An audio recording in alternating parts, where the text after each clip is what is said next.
My name is Shane Meadows.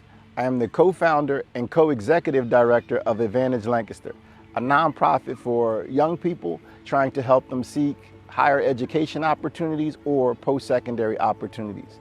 The past year and a half, the COVID-19 epidemic has affected our organization specifically in just ways in which we mentor and connect with young people. It is very hard, extremely hard, to make connections with young people through Zoom.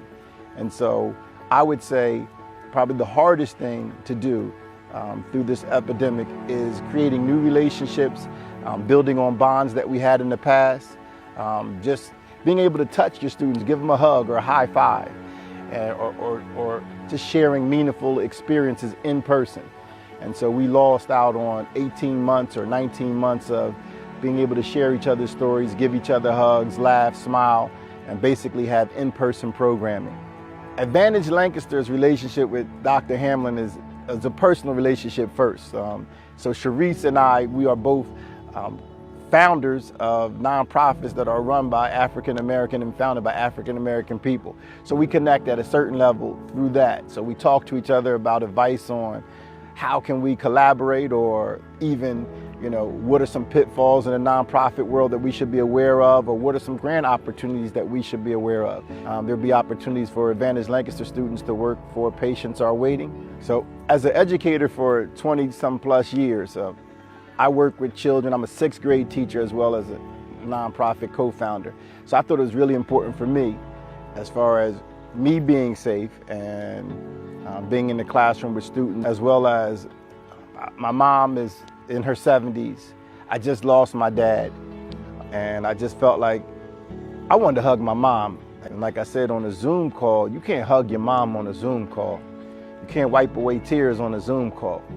And so I knew as soon as I got the opportunity to get vaccinated, I was going to do so, because I wanted to be safe for my family, for the students that I taught, but on a personal level for my mother. I wanted to be able to be with my family, and it was a no-brainer for me in that aspect.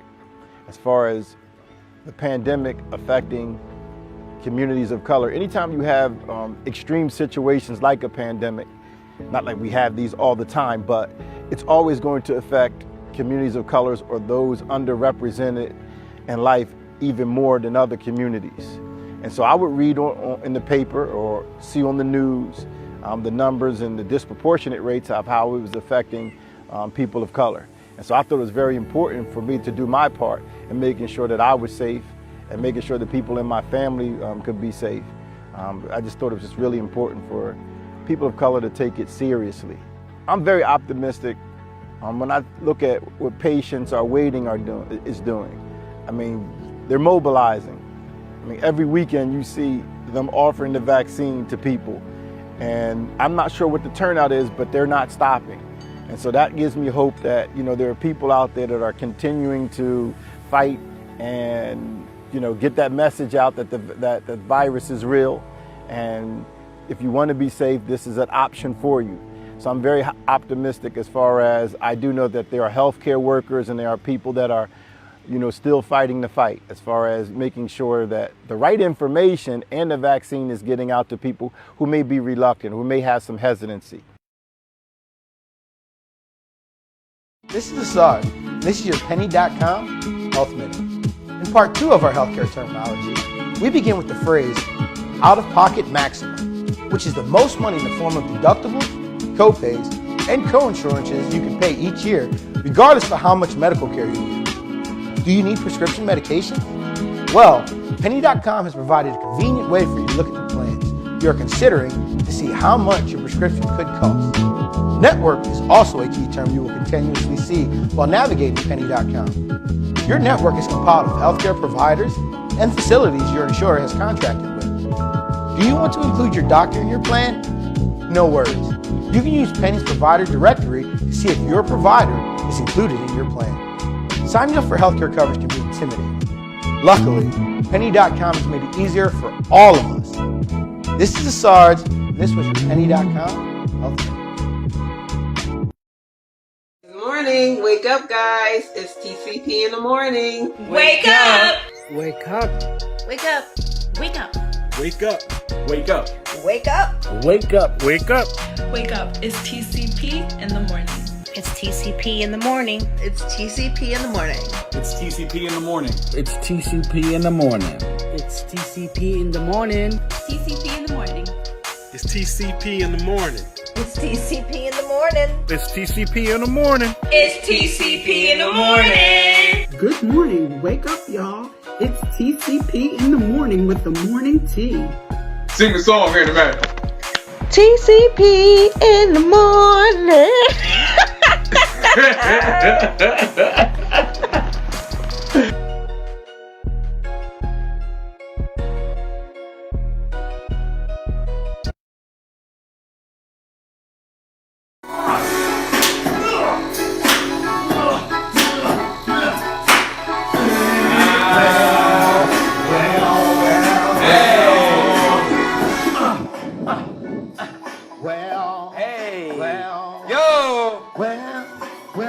Welcome you. It's Monday. If you know it, hey, sing it with us. Hey, welcome to the show, ladies and gentlemen, and everybody. However you identify, brush your teeth, brush your ass. Hello, good morning. Your morning team is back on this Monday morning. It's a new week. Still cold as hell outside. It's so cold. Still cold. And folks, we are 7 days? 7 days left in the month. Almost through it. The month of love is coming. Ooh, February. Black History Month is coming. Yes, shortest, longest month of the month. Right. Them blizzards, they're coming too. So, buckle up, folks. We got a great show for you today. But before we get to that, Sarge, what up, man? Hey, good morning. How are y'all doing? Listen, it was a great weekend for me. Yeah? This weekend, I took time to relax, stayed home with the family, had some close friends come over, watched some football. Great weekend of football. Yeah. I don't want to say it's the best ever, but say best that I can remember. Okay. Dig it. So, but it was a great time. I'm happy to be here with y'all. I'm glad y'all tuning in. This is your first time. How y'all doing? Y'all in for a treat? Let's go. Yeah, let's go. Lady L. Good morning. Thank you all so much for tuning in. Getting ready for a phenomenal show today. Go on ahead, share the stream, and listen, this past Friday for the third week of the Health Equity Now Music Festival popped. It popped. I love the performer this past Friday. Listen, guys, if you don't have anything to do this Friday, come on down to Crispus Attucks Community Center while we support our Black lady doctors and continue to increase diversity in healthcare. Over to the desk. Oh, wow, that was fast. Folks, to the front, to the back, to the left, and the right that are watching, good morning to you. This is TCP in the morning, the best thing that you can have in your cup. Good morning. Don't be rude. Say it back. We want to see who you are without you. Man, I said that all wrong. Who you with? Where you at? Who you with? Oh, man. And folks, my name is Marquise Lupton, also known as Disc Jockey Quiet Storm. DJ Quiet Storm. One of 3 hosts, one of 4 personalities on this thing we call TCP in the morning. The best thing you can have in your cup. Let's not forget about DJ Double O. Double O, man, what's up? Ooh. Can't call it, man. Glad to be here. Made it through what I call the best weekend of football in my life. And people want to listen. I got some pushback from DJ Quiet Storm this morning, but it's okay. It's okay. It's okay. I'm still happy to be here, despite the disagreement. I'm looking for y'all in the comments. We got a few new good mornings this morning. Can't wait to get to them. But Corinne still ain't say good morning yet, so Corinne, I'm calling you out. I get her. Let's give people the news, man. Yes. And Orlandra on IG says good morning. What up? Dr. VCH, good morning. And Hey. Danny Necker won. Good morning. What up, Danny? What's going on? Good morning, you all. You could have been anywhere else on Facebook or Instagram, and you decided to be here with us today. For that, we say thank you. And good morning to you, folks. We have a jam-packed, show for you today. What are we talking about today? We are talking about the Chambersburg City Council decides to repeal some LGBQT protections. So we're going to dig into that. A lot of people say it is because of the new city council, the new more conservative city council that was just elected in. Also, we're going to be talking about West Philadelphia, born and raised on the playground, where we like to spend most of our days. Just to let you know, Penn, the University of Penn, one of those prestigious Ivy League schools, they plan on building another elementary school. Oh, one of the cartels. Yes. People in the cartels. Yeah, one of the cartels are building another educational institution, and families are afraid that this is going to cause an exacerbated gentrification. Because, hey, when professors and all that move into the neighborhood, of course you gotta. There goes the neighborhood. Upgrade things. Yeah, there goes the neighborhood. Look at Lancaster. Let's look at Wharton Elementary School as an example. Oh my God. Wharton was the worst for us. And on top of it, it didn't need renovations the way it got them. Like, they gave them a whole new building. But when you have a bunch of, professors' kids in there, cater. Cater. Y'all know where the mayor's daughter went to elementary school, right? They're just doing something for the people, guys.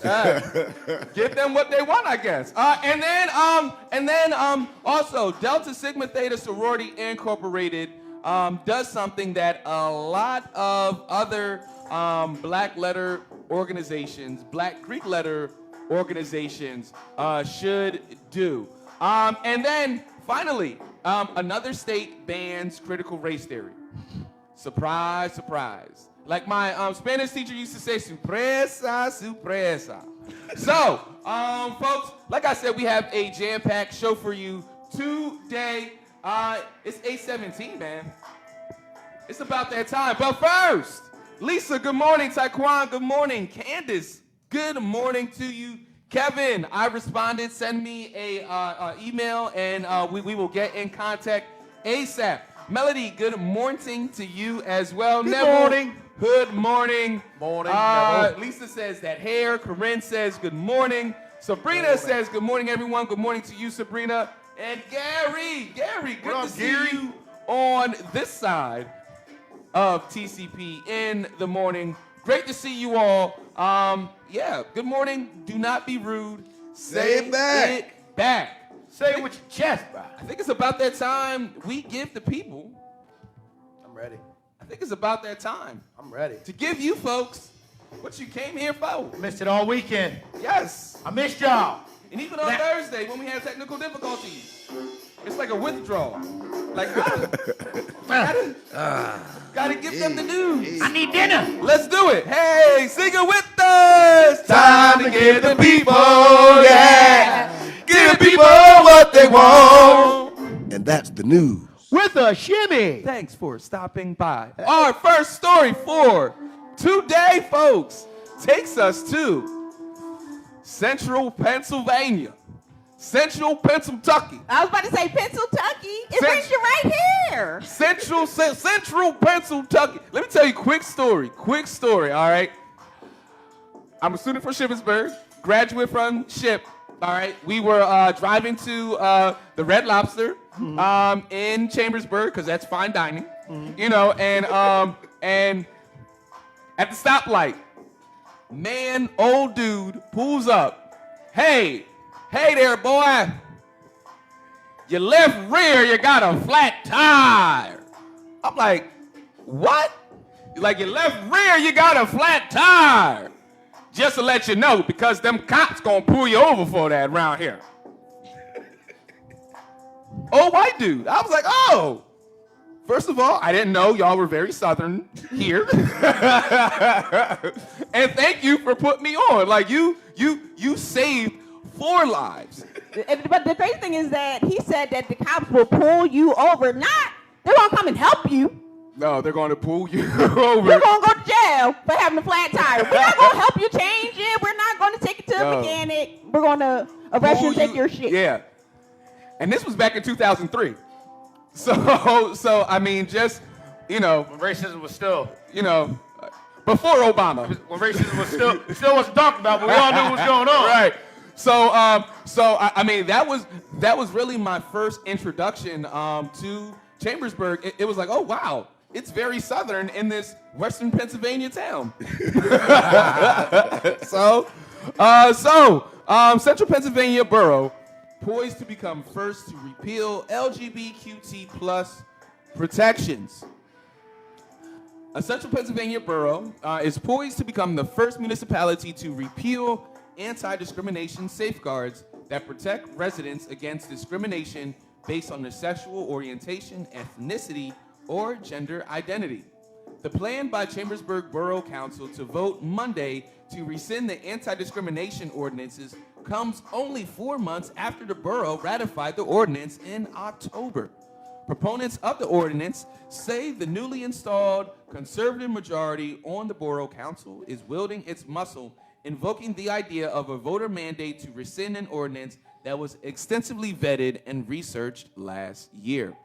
I don't know of any reasons for repealing it other than a political move, and this is from Alice Elia, a Democrat and the former Chambersburg Borough Council president.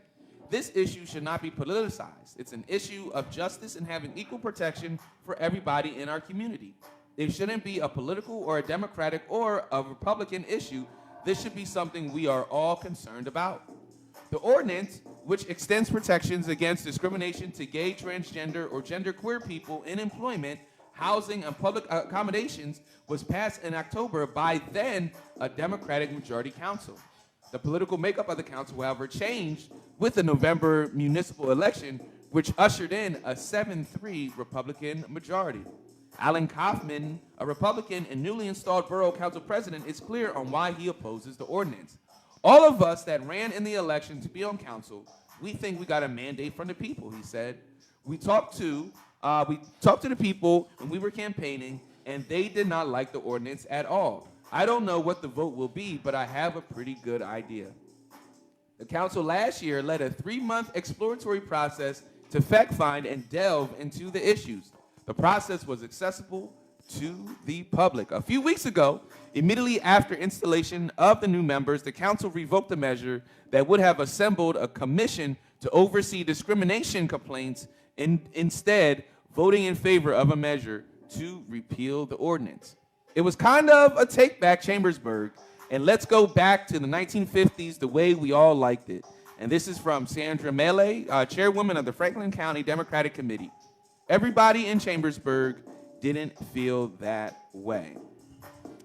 So, folks, this is something that we knew that was going to happen, that what's happening on the national stage, it would then trickle down to the smaller cities.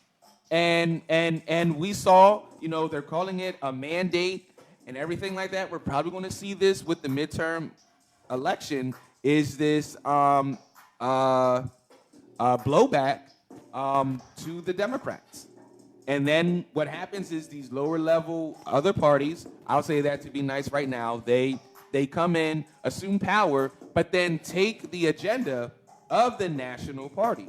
So what we're seeing here is some local Republicans taking the agenda of the national party. Same thing happening here in Lancaster, Pennsylvania, where we're seeing people that are a part of the local GOP committee. They're bringing in and they're training the crazy people of Free PA to come in and learn how to be candidates. So I mean, we're seeing, the old guard trying to usher in these new crazies, and this be the standard. Folks, when we say get active, get involved, we really mean it. Get active, get involved, because this stuff is happening right under our noses. There's a quote that says that first they came for the Jews, and I did nothing. Then they came for the Gentiles, and I did nothing. And then they came for me. So, folks, this is just the tip of the iceberg, because they already repealed back. Well, not even repealed back. They already didn't move forward with voting rights, a commission for discrimination. So if they're not worried about discrimination and they're actively working towards to discriminate, I will not be surprised here if we see something with critical race theory coming soon. What's your thoughts, Sarge? Oh, man, look, so Chambersburg is like a city of 22,000 people. Back in September 21st, they became one of 70 municipalities in Pennsylvania to actually have put up protections for the LGBQT community. There's 2,560 municipalities in Pennsylvania. Wow. Only 70. Only 70. What does that say about the rest of the state? Pennsylvania. I would like to see where those 70 are located throughout the state. So then we have options on where to live. Yeah, like it's and that's the thing, that's the problem, right? So what residents would do, what they would do is the small town communities in our Commonwealth, they step up to meet the needs of the residents. All right, so when they have these rights in these towns, like people can move there and feel comfortable, feel safe, not be judged. Right. All right, so when you take away these protections, you're taking away a citizen's basic right, like his basic way of living, like, you know what I mean? Like you're taking away their basic right to be them, to be comfortable being them. Right. Because we want to say, oh, well, people shouldn't be like that. People shouldn't treat others like that, you know? That's not the way it is. These same people that are preaching this preach religion. They use religion as their crutch. Oh, it's an abomination. Oh, it's this, it's that. But yet, what do? You know, we can't sit. A skunk will never smell its own hole. This is wrong. You know, they get in there. They got in the office, and like they won because people don't vote. Right. Chambersburg was once considered a little Africa. Mercyburg, little Africa. That's what it was once considered. All right. It was a little small town outside. The last time Pennsylvania did anything, I want to say, for people of color, for black people, all right, we'll go back to like 1750. 1750, they abolished slavery in 1750. All right, that didn't stop anything. Oh, right, no, because, and that was skewed. Yeah, they bumped heads. They bumped heads with the federal then, you know, because now you can go catch your slaves. You can go to free states and still do it. So Chambersburg, which was once like the underground, they had the Underground Railroad going through there as well, where they helped a bunch of people. You know, we have to stick with being non-discriminatory, you know, because what's next? You know, these local ordinances, roughly 1/3 of Pennsylvania's residents live in areas where LGBTQ people are protected against discrimination in housing, employment, and public accommodations. You know, but the rest of the state, they're still at risk for such behavior. Right. We're these southern draw towns, right? You don't need to be here. Sundown town. Get on out of here. Like, it's not just race anymore, right? Now, coming at your sexual gender, you know, the way you identify, who you choose to sleep with. And it's really disgusting that, like, you know, you just got inaugurated into said council, and the first thing you do is repeal something that the administration before you spent tax dollars and tax money on to do this research and everything like that. Like, if anything, the citizens and residents of Chambersburg should feel disrespected, because it's like, yo, they spent time and money doing this research to pass this law, and y'all, in the first 90 days, repeal it?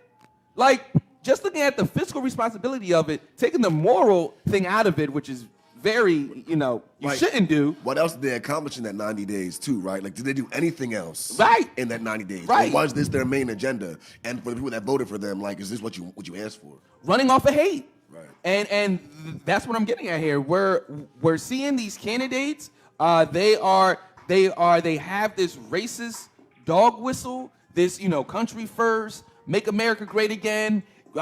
Bring back Chambersburg. Like, all it is we want to go back to the time when white people were more on top and black people had to be subservient. Right. Exactly. Where I can tell a black person, don't look at me. and I be in the right. I'm sorry, Lydia. They haven't introduced any legislation in Harrisburg, any statewide non-discrimination legislation for decades. All right, the most recent thing they did was the Republicans, they control both the House and the Senate. All right, so the most recent bill is called the Fairness Act, which was reintroduced in June, but all it does, that they were doing it, and then the Supreme Court decision granted federal employment protections to the LGBTQ people in June of 2020. So there's no federal protections existing regarding housing or public accommodations. We got to stop depending on the states to do this. Like, the states are going to do this. Like, the states aren't being progressive. All right, we say the states are winning. Like, they're not taking the votes in right. Lady L. Sorry. The Fed has a responsibility here. I agree with you, Sarge. So this is actually really interesting. So a part of the reason why they enacted this bill in Chambersburg was because of the discriminatory practices. And this is how trifling these people were. So one of the residents of Chambersburg, Melissa Matson, told the council during their public comment, she said, "I'm in support of this ordinance because discrimination does happen. When my son was born 7 years ago, we had trouble finding a daycare center who would take him because he had two moms."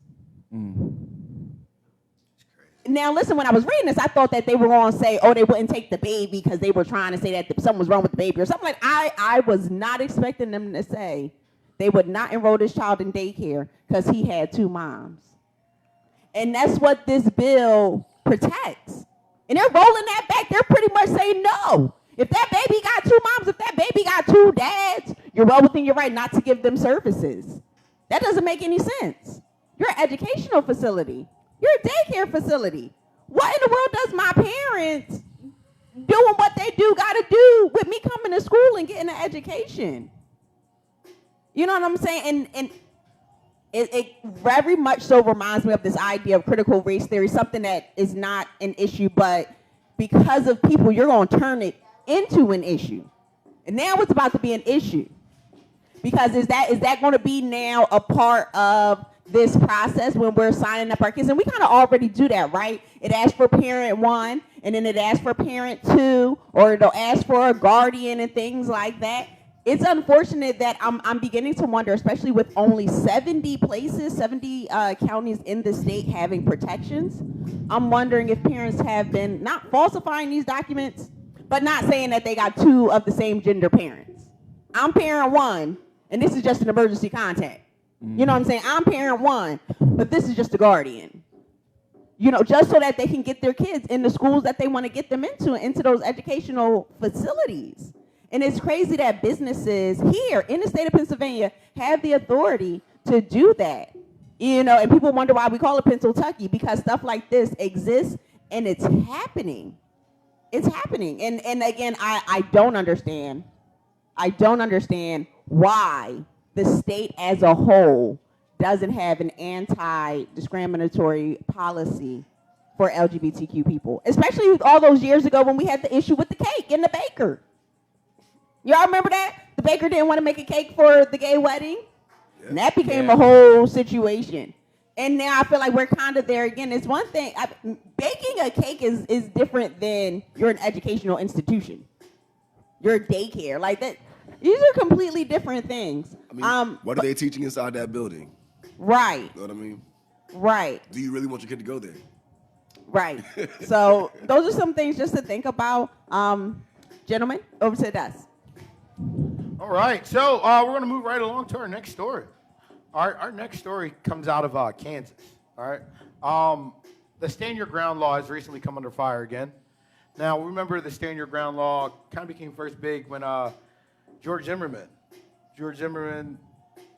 came out and shot somebody after he followed him, and then said he was standing his ground. All right, so Kansas lawmakers we're thinking of homeowners facing down burglars and people attacked on the street when they wrote a Stand Your Ground law more than a decade ago, allowing use of deadly force in self-defense. They didn't envision it applying to police officers, jail guards, or government employees. Now, even some Republicans and a GOP-controlled legislator who support the idea behind the law want to revisit. The The reason? A prosecutor said this week that it prevented him from criminally charging employees of a juvenile intake center in Wichita in the death of a black teenager who'd been restrained on the ground on his stomach, shackled and handcuffed for more than 30 minutes. Police took a 17-year-old Cedric Lofton to a center after a foster care agency said he needed a mental health exam for increasingly erratic behavior. Sedgwick County District Attorney Mark Bennett said any criminal charges were likely to be dismissed by a judge because Bennett concluded that the juvenile center's employees believed they were acting in self-defense during the September 24th altercation with Lofton. He said that Kansas courts have expanded self-defense rights to the point that how could any cop ever be prosecuted then for shooting somebody? While other legal experts and supporters of the law don't think Bennett is correct, critics of the Stand Your Ground law in about 30 states say they're increasingly being used by law enforcement to shield officers who use deadly force. I don't know how you apply Stand Your Ground to that scenario, said Senate President Ty Masterson, a Wichita area Republican who voted in 2010 for the law currently on the books. It's meant to be for self-defense, to allow you to protect yourself. Kansas lawmakers focused on the self-defense rights of private individuals, and the 2010 version that voted for the laws were unanimous, with Democratic Governor Lauren Kelly and Republican Attorney General Derek Schmidt voting yes as the state senators. Kansas House Speaker Ron Rockman Jr., a Kansas City area Republican, said Bennett's comments quickly prompted a discussion among GOP committee chairs about the law, and he said, I thought we'd take a look. So the Kansas law eliminated people's duties to retreat before using deadly force against attackers when they believe it's necessary to prevent imminent death or great bodily harm to themselves or others. Another section grants them immunity from criminal prosecutions or civil lawsuits. The law wasn't meant to apply to cases like Lofton's, who helped, said a spokesperson, John Milburn, who helped draft and is now running against Kelly in this year's race for governor. Kelly declined to comment on Friday. So pretty much the Stand Your Ground law, okay? Not every state has it. It pretty much gives people a license to kill. It's allowing those who shoot others to obtain immunity, even if they started the confrontation and even when they can safely de-escalate the situation by walking away. All right? Stand Your Ground laws are inherently dangerous because they can change the whole nature of a gun violence in a state by encouraging other escalations. Like, they add to the overall crime. They do nothing to stop or prevent any crime. All right? Like, so this is where we're at in America. We're fighting over this. People can go start an incident. There was an incident where a guy was yelling at there was a couple. They pulled up to the store. The guy went inside. He comes outside. As he comes outside, this man's yelling at his wife in the car. All right? The guy approaches the man, says, yo, don't be talking to my wife like that. Get him out, like, trying to get him out of there. And the guy pulls out a gun and shoots him dead. Pulls out a gun, shoots him dead, and gets off with it. Stand your ground. Oh, he was getting violent. I got scared. So, well, you started the situation. You escalated. You kept fueling it. But if I fear for my life, now you've crossed the line because now you've made me fearful for my life. You should have made me fearful. We set this precedent with qualified immunity.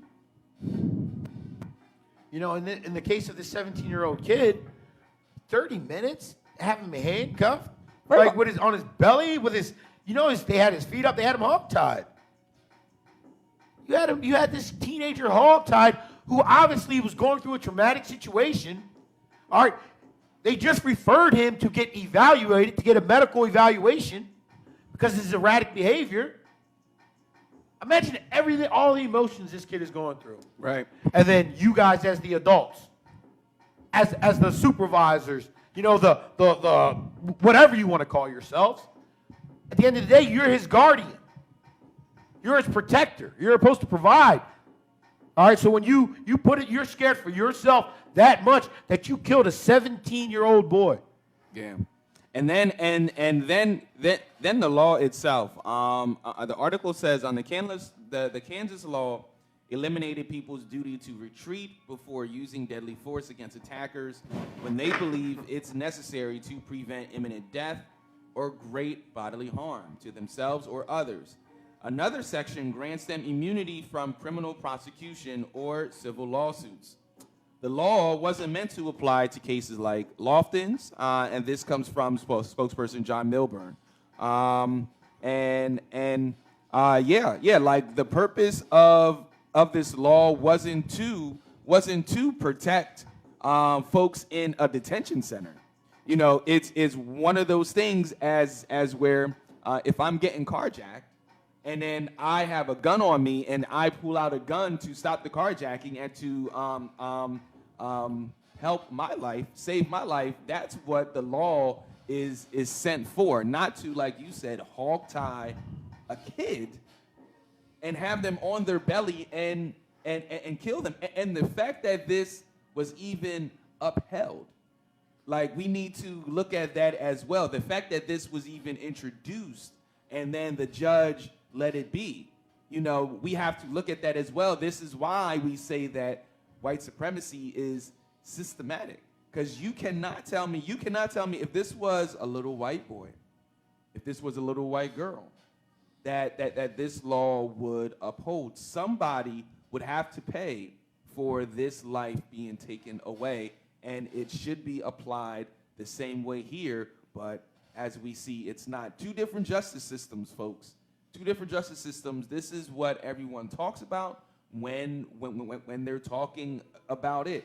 Like, can we operate in a stand your ground America? I wish we could. I wish I had that comfort to know that even if, you know, my most fearful moment, I'm in the right for taking a life. No. Let me tell you something. There are a number of times when I have been walking down the street and there has been a Brad that looks very suspect. Walking rather behind me, to the side of me, too close to me. And I'm just sitting up here like, yo, something go down. Because for whatever reason, we're more conditioned to believe that it's going to be a black man that's going to harm us, right? Big, scary black man. I'm not afraid of the big, scary black man. I'm afraid of the skinny, weird white boy with the stringy-looking hair who's walking slowly behind me with a trench coat on and it's 80 degrees. You know what I'm saying?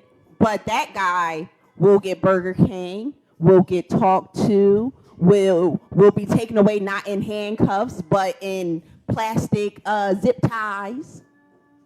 And that's the person that I'm concerned about.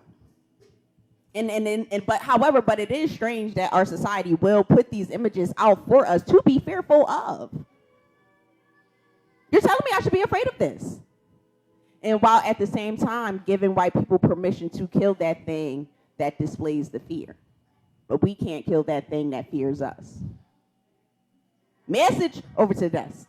And then there's another case that is similar to this as well in Kansas, where an officer used the stand your ground for their defense, and charges were dropped. Last May,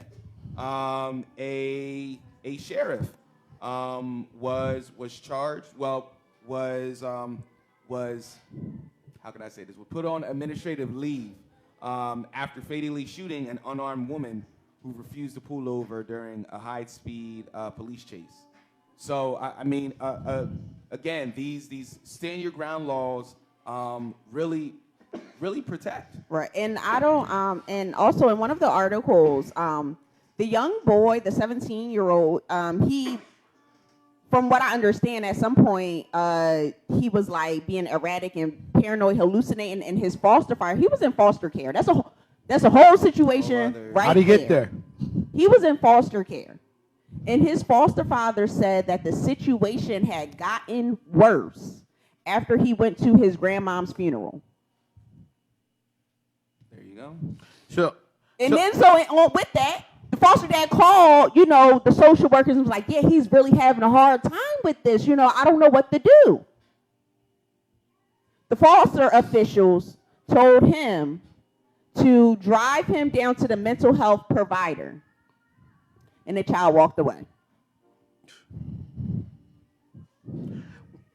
And then when he walked away, when he came back home, the foster officials told foster dad to do what? Call the police.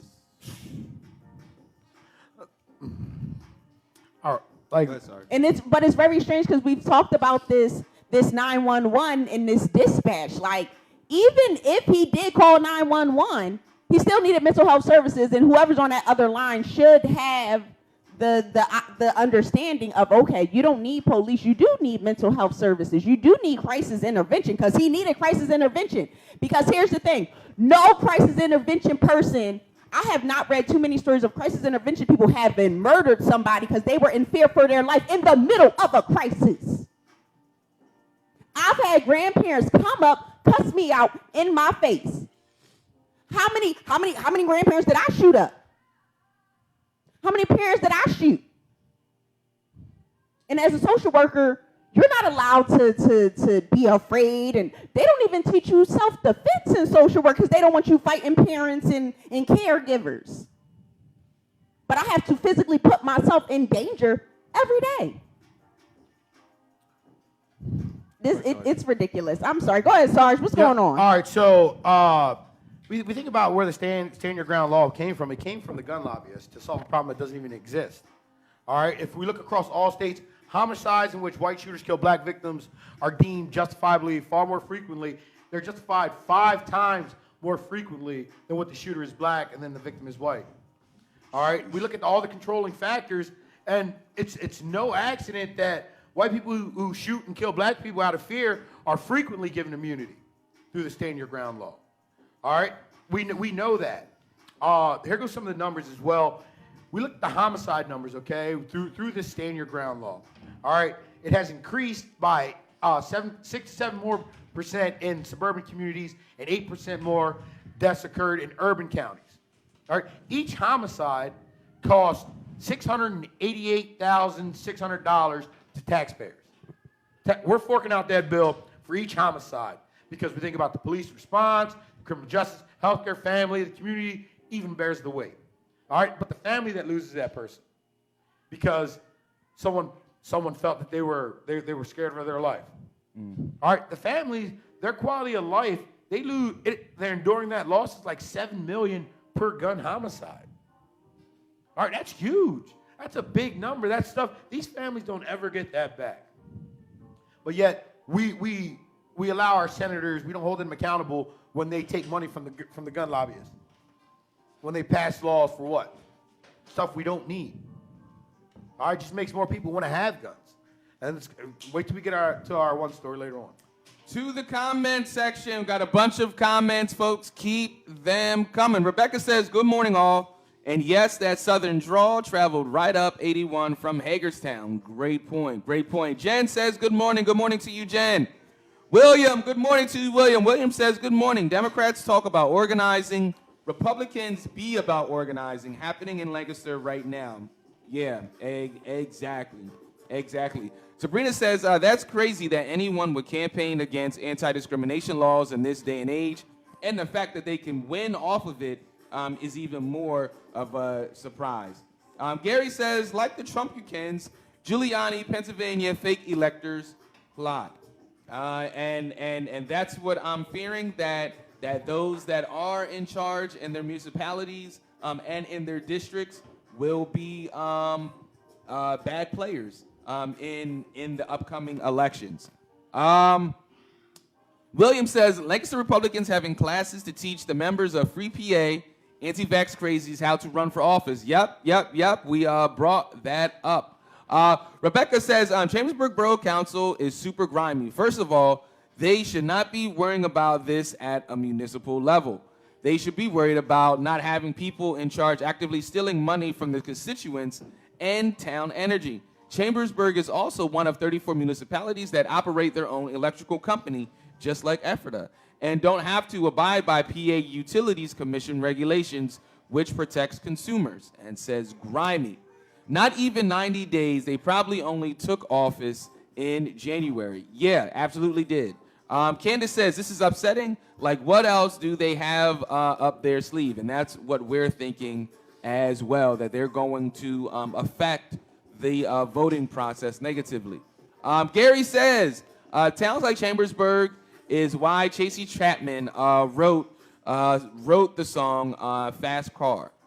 Sabrina says laws like this will set the precedents to allow violence against those with opposing political views. Absolutely.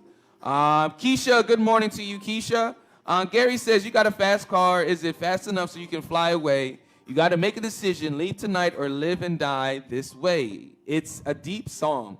We are going backward. Vote, people, vote. Absolutely. And then Lisa says people need to know their non-emergency police number. 911 is not the answer for every situation. There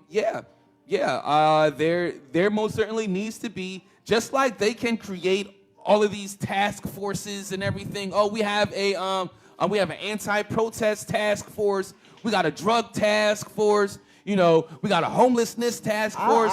Human trafficking. Right. Why not have a non-violent task force like we see in Philly? I don't believe that's one of the stories for today, but in Philly, the police department just started this new unit with shootings, non-violent shootings. So meaning that if it's just a shooting, not somebody dying or somebody getting shot, but if it's just a general shooting, now you have this unit that is investigating these shootings. So just like there's, again, all these task force and everything like that, why not have a task force just for this? You put your resources into what you believe. And I'll put it like that. Well, I just wanted to say that there was a time when the government had enough money to initiate real simple things like that, right? Like there used to be a number where we could do what? We could call for time, right? You could call a number and get the time. You could call a number and block your phone number. You could call a number and find out who was the last person to call you. I mean, like, the technology back then was so simple, but it was so much of it, it did a variety of things. What we need to do is see that now in the 21st century. We have all this technology. We have a number of qualified and skilled people. How are we transitioning ourselves into the future? How are we moving forward? Why are we, it's 2022 and us, we still have a crap ton of civil rights issues to work through. We're not work through. I feel like it's like my aunt Laura, sometimes she watches the show. I'm not sure if she's watching, but good morning if she is. She would crochet. And I don't know, but when those crochet, when the fabrics get all rolled and balled into each other, it's like a tangled web of mess that you don't want to deal with. You better off just cutting the yarn and working from there. I feel like the set of issues and civil rights things that we need to tackle in this country as a country is a big ball of tangled up yarn. And if you are a crocheter, if you dealt with yarn, you do yarn braids or anything like that kind of the texture and the fabric and having to work through it. Like, you can peel one piece of yarn, but you ain't even grabbed the whole piece. It's a piece of a piece, and now you got, like, it's strange. Why you think you look in them bags and them baskets of them ladies, and that thing is pristine, organized to the utmost. They don't let the mess start. You can't let the mess start. Once the mess starts, it's too far out of control. You got to cut it all off and start over. And that's kind of how I'm feeling like where we're at. I think we need to follow suit with, we need to make sure we get on a national level and follow suit with having a medical response team, having one cop and one person, in the medical profession, to help de-escalate situations, have them start off with partners, and you go from there. We got to reimagine law enforcement. But again, they have to care and they have to see a problem. If they were going up in the suburbs and mowing down a bunch of mental health kids in the burbs, then maybe we will see some kind of difference. This is why we say stay active, stay involved, because this definitely can be addressed on your municipal level. So folks, we do want to welcome in Mr. LaRock Hudson. What's going on? He is here to talk about one of the newest initiatives that you should know about coming up in the city of Lancaster, where you can get yourself some funds. So we will get into that around the 9:30 hour. But until then, brother, please feel free to interject with the conversation. So, Lady L, can you take us to our next story, please? Yes, I can. So this next story takes us home to Philly. All right. So this is all about colonization in the city of brotherly love. Listen, guys, I've been advocating for years for some of these universities. We have some great high-quality universities in the city of brotherly love, and I've been advocating for years for them to take more ownership within the school district, partnering with the school district to give better educational opportunities for our students. And honey, it looks like colonization. So, home prices in the catchment area for West Philly's Henry C. Leah Elementary School remain below the city's average, despite doubling since the beginning of the new millennium. All right. That's now poised to change, potentially dramatically, thanks to a pending partnership between the University of Pennsylvania and the School District of Philadelphia that would, over the next 5 years, see Penn send more than $4 million over these 5 years to the public school on the corner of 47th and Locust in University City. The catchment area, the catchment area for Leah is a Tetris-shaped set of blocks covering parts of Walnut Hill and Cedar Park, two historically black neighborhoods. The area runs through between 46th and 50th Streets, between Sampson Street and Baltimore Avenue, roughly a mile from Penn's campus. A block away inside the highly sought-after Penn Alexander School catchment in University City, the median home price has skyrocketed from just over $171,000 to now over $720,000. Right. So 20 years ago, when Penn did this program with another school in West Philly, those homes were worth $171,000. Now they are worth $720,000. That compares to just under 170 in the Leah catchment area right now. So right now, those homes in this other school area is ranked at right about the same. But if they come in, they do this work with the school, the idea is that the cost will go up, and boom, we have what they're calling it gentrification. It's colonization. You're coming in and you're putting resources into the community, right? However, you're doing this how? This is a mile away from University of Pennsylvania, right? So let me tell you something. This is the top of West Philly. There's a whole other section of West Philly that they're not touching. There are schools in the bottom part of West Philly that Penn goes into. Penn has student teachers in there. And they still haven't made a dent in that part of the West Philly Mantua community.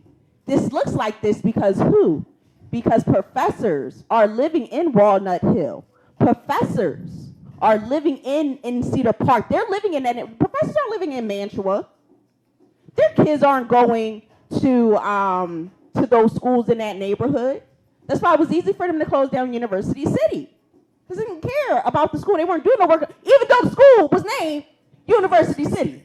That sound eerily familiar. Go ahead, brother. What you got? What you got for us? It sound eerily familiar of a town that we're sitting in presently. I mean, you know, I don't know. I'm throwing, sticks and stones break my bones, but it sounds eerily familiar. It sounds eerily familiar of what we see in all of these Pennsylvania towns. And a major metropolis is no different, where these schools have way more influence and power than they should over the jurisdiction, over the municipal jurisdiction. And nobody's there to hold them accountable. Nobody's sitting across the table from them in any situation holds them accountable. And I'm gonna just spill the beans. I've been in meetings with the county's college presidents, and they take no responsibility for being accountable. they'll shuck their responsibility off on the other industries and the other fields that they come in contact with before they take any responsibility on their own. Well, before Sarge takes it over for us, I did want to add that it does help play into racial inequality. So what happens is that the schools become more desirable and the property's values soar. And what happens is that the black population in West Philly decreases. The rent goes up more than a third. In the white residents, they come in. And then the resources for public housing or affordable housing, they disappear and they dwindle away as the property values go up. Sound like the north side of Lancaster. Yeah. That's what I'm curious about. Who owns these homes that are currently in that neighborhood at 171,000? So do we need to go in there and get a loan? Should I go get a house? A lot of those homes, a lot of the homes in Philly are generational. They are generational. They are homes that people got from their parents or their grandparents. But what we run into is that people don't know how to take care of them. Or it's like, oh, it's not my house, it was my grandmom's house. Or, oh, I let a relative move in, they tore up the house, so now I don't care about the house. And that's what we run into with a number of, because there are a number of black people, black wealth in Philly is attached to property value. And what we see is that there are a number of black families that own homes. There's a number of houses that get passed down from family to family. But usually what happens is that the generation buys the home, that next generation that they pass it down to is normally that generation that then sells the home. Right. All right, so and it's like two things they fall into, right? It's a lack of education, one, knowing that they have generational wealth, right, in that property, but also the fact that they don't know anything about the market. So they don't know that their house is about to go up 600%. You know what I mean? So they'll take that 200% and think that they got a deal. Plus, you know what I mean? And those flippers come in, or the institution itself comes in, or another institution comes in and buys their property right on up and puts their people in there, and it jacks the property value up. But not only the property value, but the rent costs, right? Because you have third-party companies that will come in, and let's just say if it's a hospital that's in that area, they'll come in and they'll buy those homes for like short-term stays, short-term rentals for traveling nurses and doctors that are on residencies and things of that nature. So those third-party companies and them doctors and nurses, they can afford to pay. You know what I'm saying? Like a lot of those traveling nurses, they don't pay for room and board, bro. You know what I mean? They get a stipend and the company pays for their room. So they can go somewhere and get a one-bedroom for $1,500, and you know, it's nothing to them because the company's paying for it. Right. You know what I mean? Plus they're getting their stipend, so even if it went over what their allotment was for rent, they got the extra. It's not touching their paycheck. It's like what traveling nurses and therapists and things of that nature make. It is almost comparable to what a vet would make overseas on a tour. You know what I mean? It really is. According to the article, which is out of the Philadelphia Tribune, it says that there is a racial inequity in play too, as schools become more desirable and property values soar. So between 2000 and 2016, West Philadelphia's black population decreased by more than a third as rents and home values rose and the share of white residents grew. And this is according to a 2019 report published by a coalition of affordable housing groups. That relationship can be seen in the demographic composition of the two schools. In the pricey Penn Alexander catchment, 45% of the students are white, 26% of the students are Asian, 14% of the students are black, and only 4% of the students are Hispanic, with less than half of the students coming from economically disadvantaged backgrounds. However, just a few blocks away in the more affordable Leah zone, and here we are with these zones, right? Just a few blocks away in the more affordable Leah zone, 65% of students identify as black, 13% identify as white, 12% identify as Asian, 5% identify as Hispanic, with 75% coming from economically disadvantaged backgrounds. Officials say that Penn could ease the demand and pressure on housing prices and rents by investing in more public schools in West Philadelphia. Instead of just 2 schools, the tax-exempt Ivy League school could fund maybe 6 or possibly 7. So they could do more, but they're saying that we're just going to do less. This little bit in this area, which is going to affect us and the people around this area. Like it's all a game. I feel like Bel Air's coming to Philly. Yes, Bel Air's just coming there. Like yes. And it's crazy because when you think about that area of town, I love that part of West Philly because you start getting into like that southwest border corridor, and those houses are freaking huge. I mean, like they are. I think about over by Buchanan Park. It's kind of like that. Oh, like where Morton is. Yep, houses look like that. Oh, okay. Yep, they look like that on that side of town. That's literally what's happening in Philly. How much are they? That happened here. But those are the houses, $171,000, right? Those are those houses. They look like that. However, with Penn going in there and people, coming in and the gentrification colonization, right? Because they're not helping people that already live there. They're making people feel like they can't afford to be there. Because what happens when the gentrification shows up? You as the resident, you feel like, oh snap, they about to raise my property taxes. I'm not going to be able to afford to live here. What they do in larger cities, I don't know if they do it here in Lancaster, maybe because it's a class 3 city, they can't do it. But in Philadelphia, they will raise your taxes, and you're going to find out in the mail. Like literally, like you're just going to go check your mail. It's going to be coming from the city, and it's going to be like, yeah, your taxes done went up 225%. Payments due in 30 days. And that's what it is. Like, and imagine that for small businesses or a small nonprofit. So many places are impacted by these types of decisions, not just the people who live there, but those organizations that support those families in those communities. Imagine running a business in West Philly in the promise zone, and you get something in the mail, your property tax is going up, your rent's going up because the school done decided that they want to do something now. Or as a student, you find out that you're not going to be able to graduate from the school that you've been at for the last 4 years because the college is coming in, they done boarded up, so they're tearing down the building. Like they don't even know the trauma that they're doing to the West Philadelphia community, especially because so much of West Philly is one big family. They do, but they're tone deaf.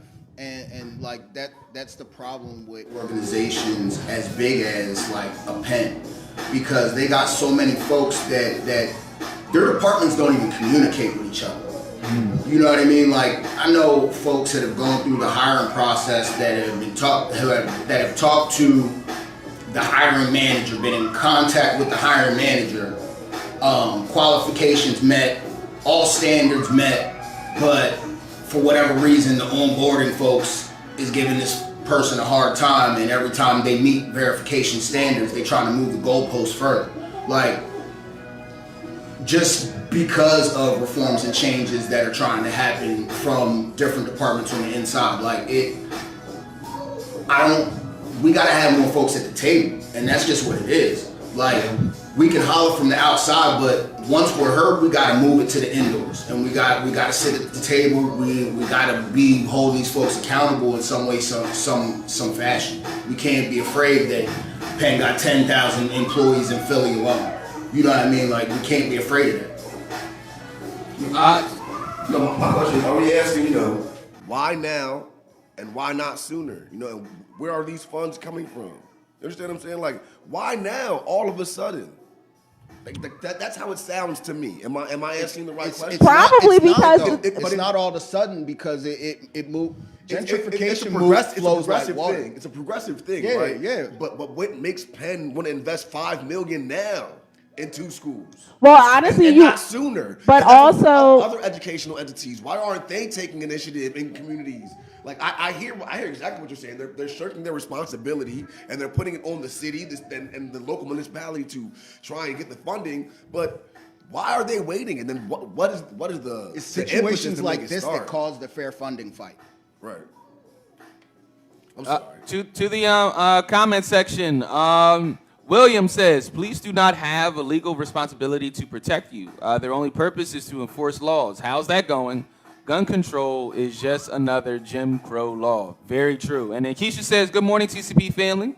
Sir Lupton, Lady Sarge, Taekwon. And then says, not everyone is tone deaf. I'm hip and educate my kids and my folks. Feel me. And she's yes, absolutely right. She's absolutely right. But the reforms ain't taking place in the right places, right? Like once you're in there, you gotta make a way. You gotta clear the door for the next folks. Right. You know what I mean? Take space to make space. Yeah, I like that. So let's keep it moving, folks, to our next story of the day. Before we get to that, want to let you know that this Friday.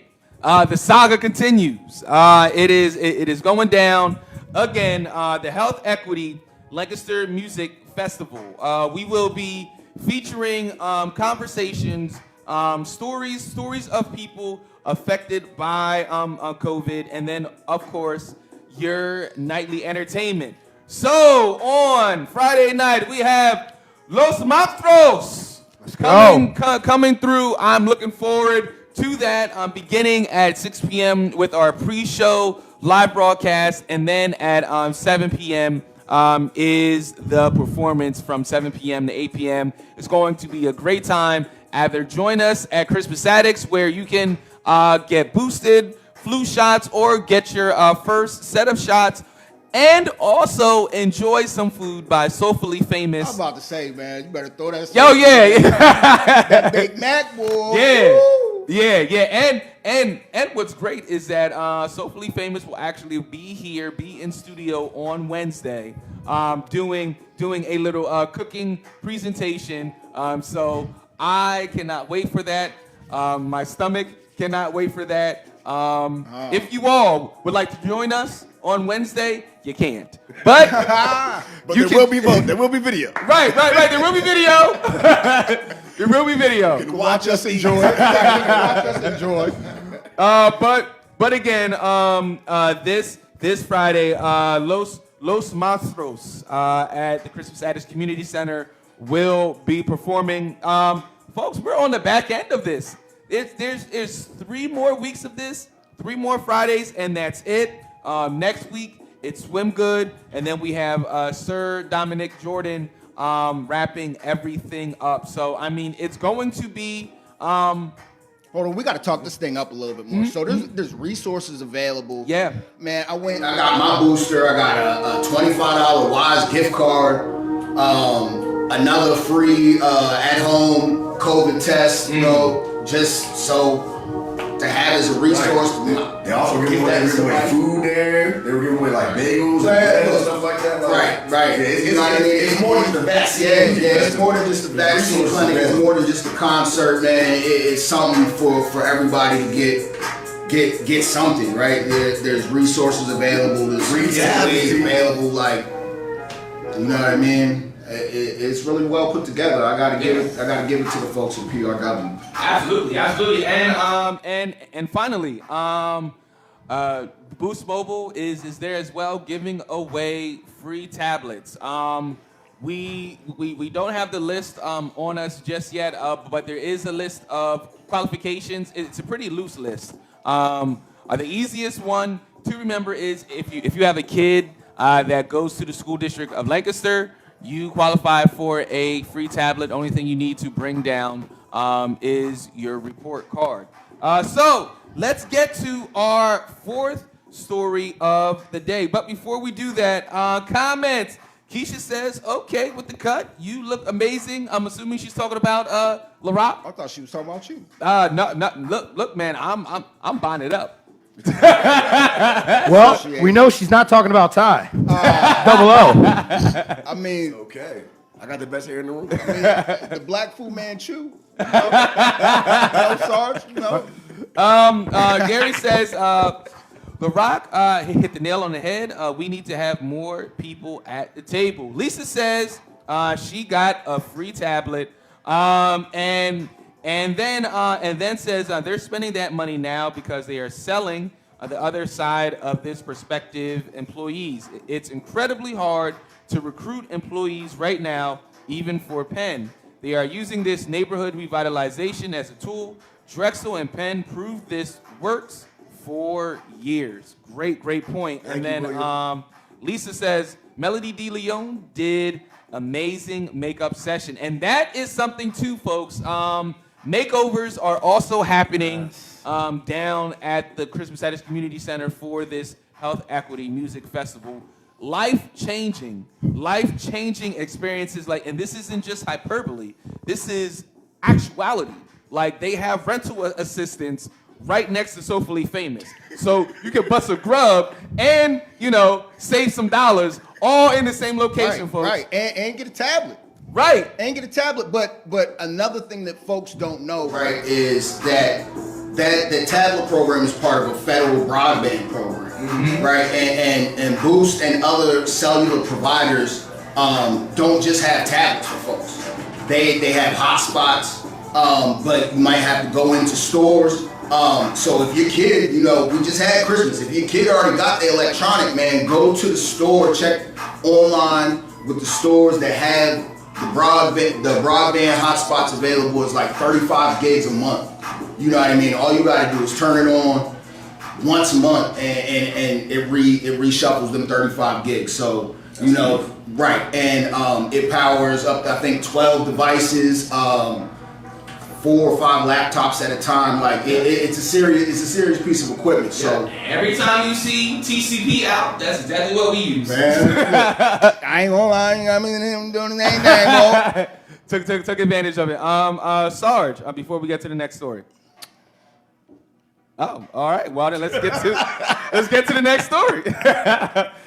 So we're going to stay in Philly, folks, and there is a review to determine effectiveness of anti-violence money in Philadelphia. An effort is underway to evaluate the anti-violence initiatives in Philadelphia to make sure the funding is getting to those most at risk. Leon Andrews of Equal Measure said the group partners with nonprofits and government organizations to apply new ways of thinking and learning to advance social change. The effort will review the almost 36 groups receiving money from the city to reduce gun violence. The aim of our evaluation is to help the city understand which anti-violence community partnerships, grant-funded programs, and interventions are effectively reaching individuals who are highly at risk for engaging in gun violence and advancing the city's efforts to reduce gun violence. I'm just going to say this as a side note. Y'all need to get your money back. I'm about to say, boy, I don't see too many black women walk around with big pockets. What's going on? Get your money back. So, this is a quote from the foundation. Our collective work in this 14-month partnership will focus on 2 work streams: a comprehensive evaluation of 31 grantees and an assessment that examines the administrative processes for the evaluation. We will address critical questions such as, is the funded program reaching its intended audience? What are the outcomes of the funded programs that are aligned with goals? Which organizations and programs have the greatest potential to impact gun violence, and how can Black and Brown-led programs be best supported to serve Black and Brown communities most effectively? Samantha Maitland of the Scattergood Foundation said it has been doing capacity building around evaluation and impact for the past decade. We have to have effective programs, but we also have to have effective policies and practices that go beyond what a nonprofit can do. And that's why we're so excited that this partnership includes, of course, the city and includes criminal justice and policy work, because all of us are going to need to be a part to make this impact. So we'll be working directly with these organizations. We'll be doing group learning and trainings, as well as individual consultation and coaching as well. And again, folks, this is a review to determine the effectiveness of anti-violence money in Philadelphia. I'm going to start off by saying that folks, they need to get their money back, because it's very, very clear that some of these organizations When they say that, oh, we're fighting against gun violence, it's just a statement and a mission. And that's where it begins and that's where it ends. Or it's just a statement on their website, or it's something that they say that'll, go along with the branding so that they can get the state dollars and then they can get the federal dollars because they're fighting against gun violence in a high gun violence city. So we got your quotes. We really need to.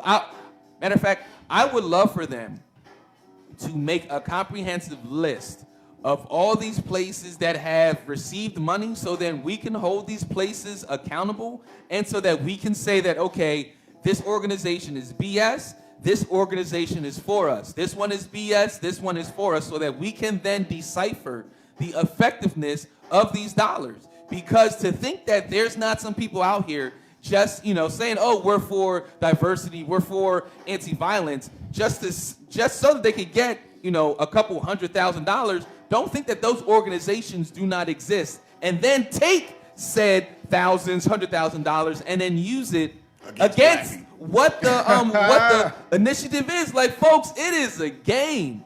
It is a game out here, man. Who got it next? Lady L, you want to talk about it? Listen, I think it's a good try.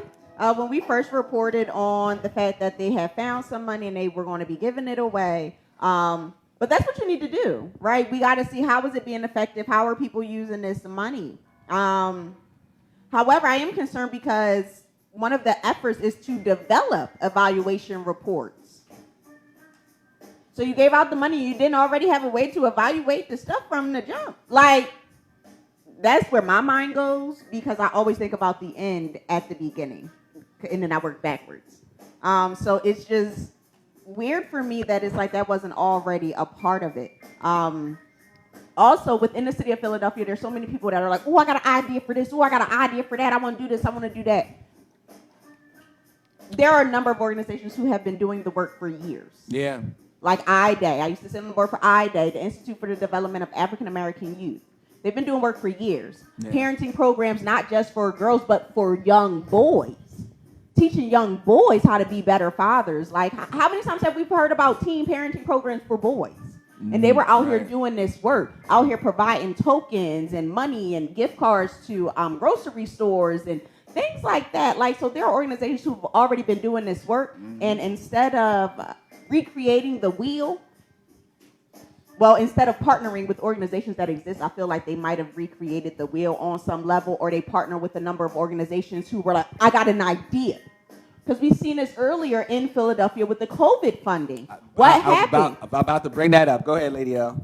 What happened? Our fantastic Black lady doctors, the Women from Black Doctors Consortium in Philadelphia, had been doing COVID work, had been doing shots, vaccinations, getting people together at different churches all throughout the city. And that's like 200 and something square miles of city that they were traveling up and to and through. And you know what the city did? When they said, oh, we got vaccination money, what they do? Gave it to some kid. Gave it to everybody but to a 22-year-old white man. Yeah. They gave it to a 22-year-old graduate student. And he ended up kerfuffling it all up. Right. They mismanaged the money so bad that there was just, they don't know what happened to it. Not to mention that a part of the mismanagement was that they were going to be doing COVID vaccinations at Hanneman Hospital, which was a defunct hospital. Please tell me part of the issue of people getting resources in Philadelphia is getting to those resources. You're trying to tell me that you're going to have all of your COVID testing in the heart of the city when most of the people who need it aren't there? They already can't get down there for their DHS social work meetings to keep their kids. Right. And you telling them they got to go to that same part of town for a COVID vaccination shot when our awesome Black lady doctors are already coming out into the community to do the work, already going to the churches that they're already at to do the work? Well, what we're seeing here is a lot of times like there's no scrutiny at the beginning of the process because to your point, Lady L, organizations like a Young Chances. Right.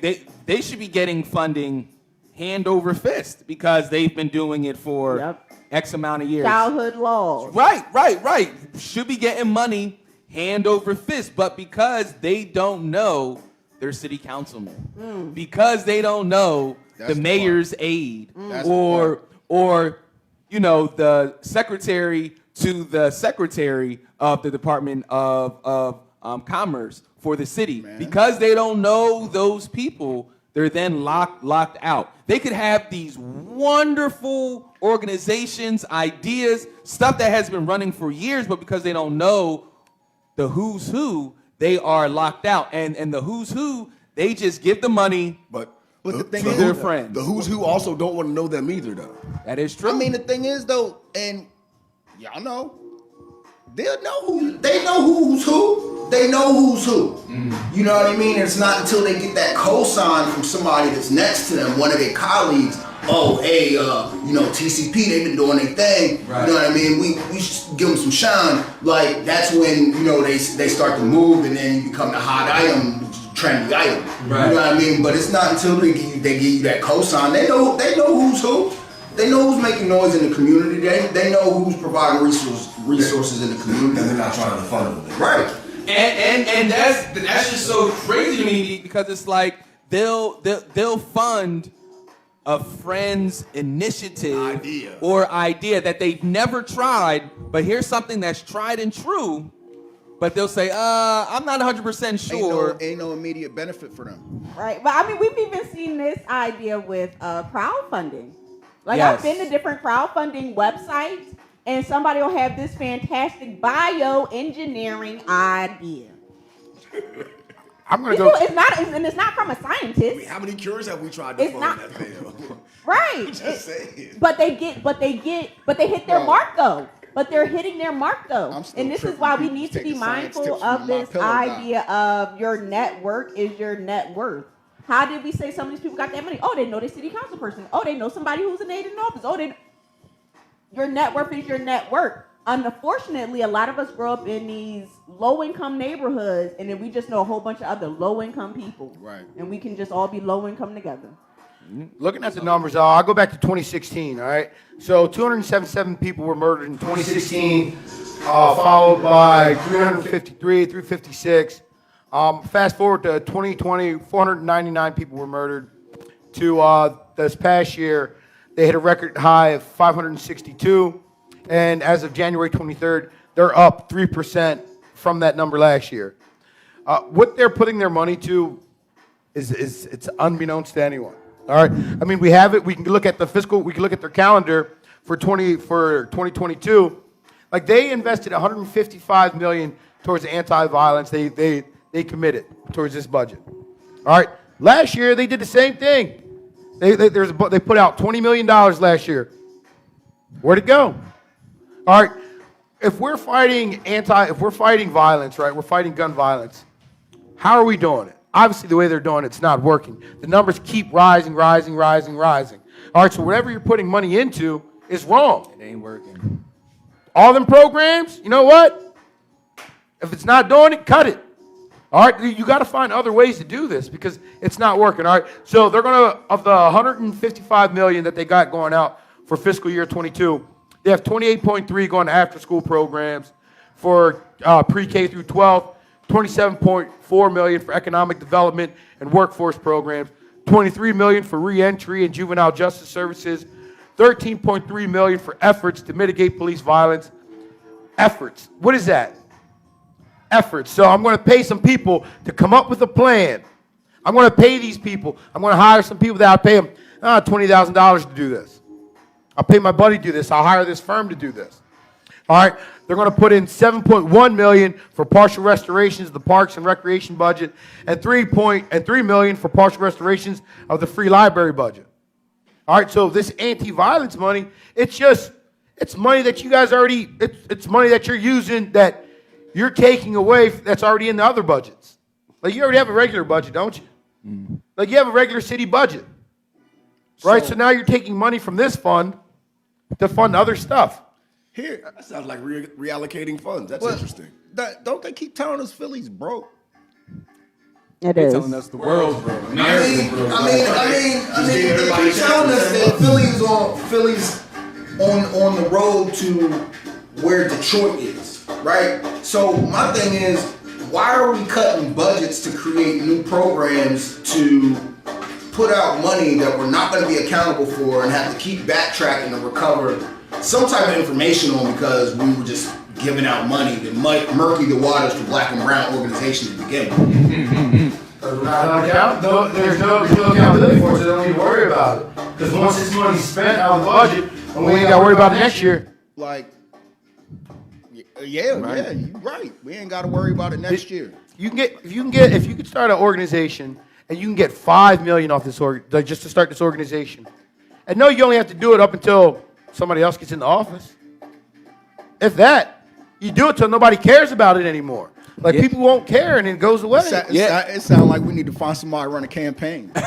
and then it carries over from one administration to the next administration, and that next administration may not necessarily know what this organization is doing, but because of the mission, oh well, they're stopping gun violence. You may not necessarily know what they did. You just know that Mayor Street, he's the one that funded this. I don't want to be the mayor after him. I don't want to be the one to not fund gun violence. To take the funding away. Like they would kill me for that, especially if the gun violence goes up.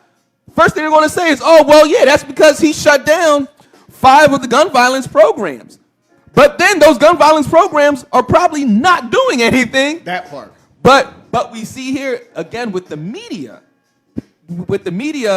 doing their due diligence and not just looking for that sexy headline and realizing like, oh, well, this is why this program was taken away. Let's get to the comments. We have a comment from William and a comment from Gary. William says, also as an issue with how proposals and plans are written, they teach this effectively in business programs, not in social, medical, science programs, selling the sizzle, not the steak.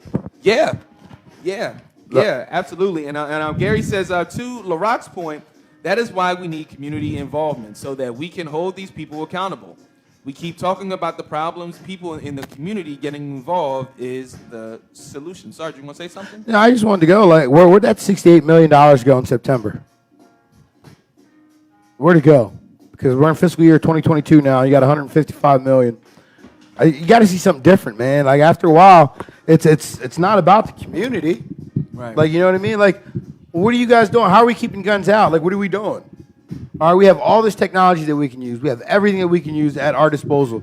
All right, we got shot blotters. All right, where if someone shoots way over there, they have a blotter that picks it up. That's stuff we were using way back in Iraq in 2005. Well, if every gun got to be registered, why can't they put GPS in the guns? That's a good point. Like, why? Because nobody wants to be tracked. The gun lobbyists. The gun lobbyists aren't. The gun lobbyists. That's not what they want. They're going to try to not go for that. But who's bringing that to the table? Do they got cell phones? Because if they have cell phones, they're being tracked anyway. Right. Well, listen, we're where we are as a country. Kind of looks like the state of PA.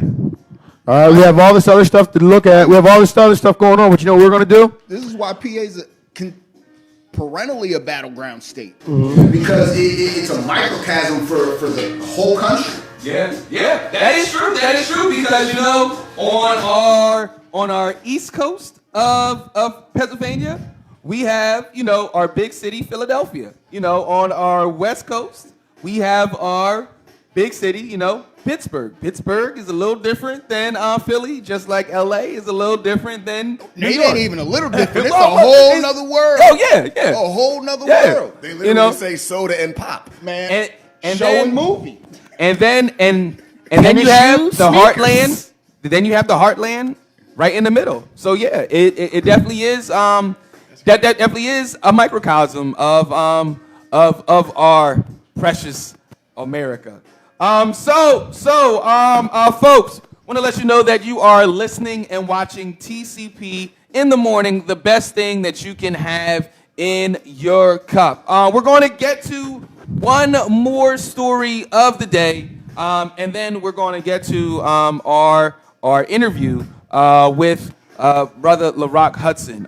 We are going to put a website down in the comments section that is for the Equity Fund. That is exactly what we will be talking about. Matter of fact, let's just jump into it. Because I feel as though stories tomorrow. Yeah. I feel as though that this funding opportunity is huge, and we should really do our due diligence in discussing it. So, LaRock, can you tell us the who's, the what's, the where's, the why's, the ins and outs of this equity fund, sir? Been really excited about this opportunity for folks. So, a good friend of mine, ex-council person, Xavier Garcia Molina. Hey, shout out to Xavier.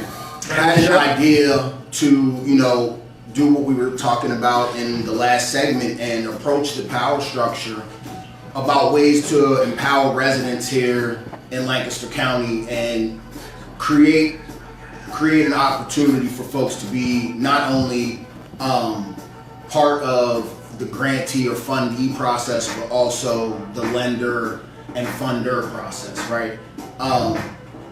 So he spoke with, he had some conversations with the Lancaster County Community Foundation, and talked with myself and 4 other colleagues. So Xavier is the co-chair, Karina Rios is our other co-chair.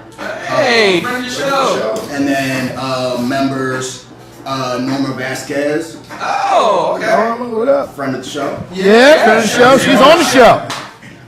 Chris Aviles, Julia Chow, I'm sorry if I mispronounced your last name, and myself, to create an equity council, which has been given an endowment of $100,000 to create funding sources for Black and brown folks, the accessibility challenge in Lancaster County.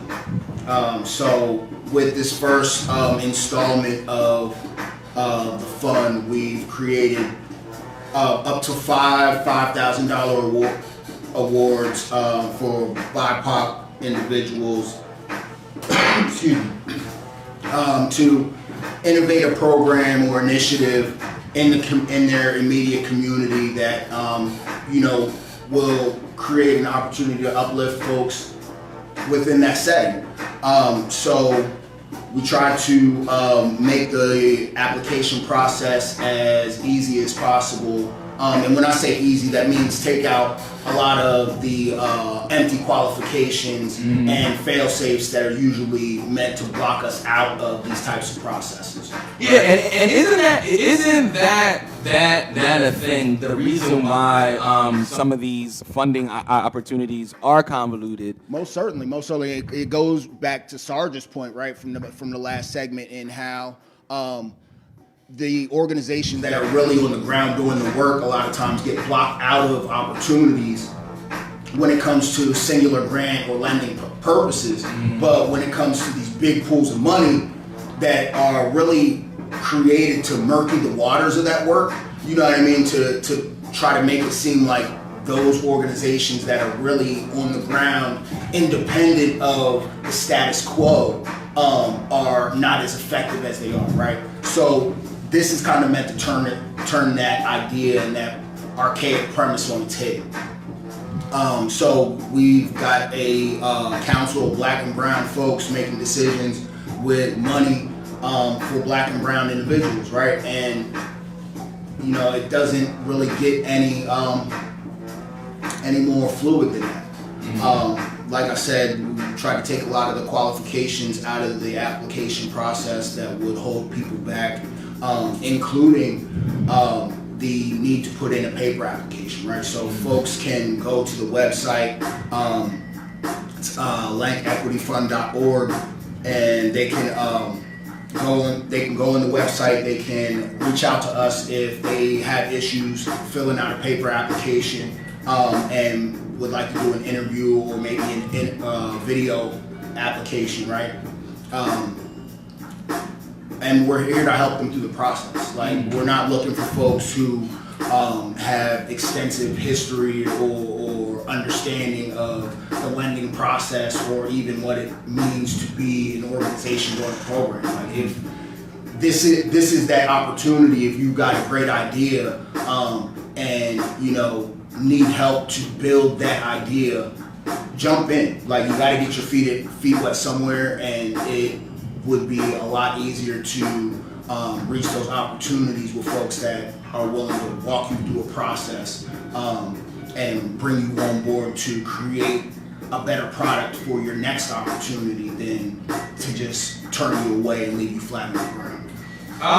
Folks, I want to let you know that we are speaking with Mr. Barack Hudson, and we are talking about the Lancaster Equity Grant. Just some information before we continue this interview. So, as the first investment from the Equity Fund, the Equity Council will select at least 5 community members to award a grant of up to $5,000. Right. A grant opportunity. That's worded. Let me stop you right there, Marquise, because that's worded that way because we understand that because we're looking at all experience levels, some folks might be a little bit further along in their journey to uplifting their community than others. So they might have installed resources already where they don't need a whole 5,000, right? They might only need 1,200. They might only need 2,100. You know what I mean? We're here to uplift those projects that are going to be the most beneficial.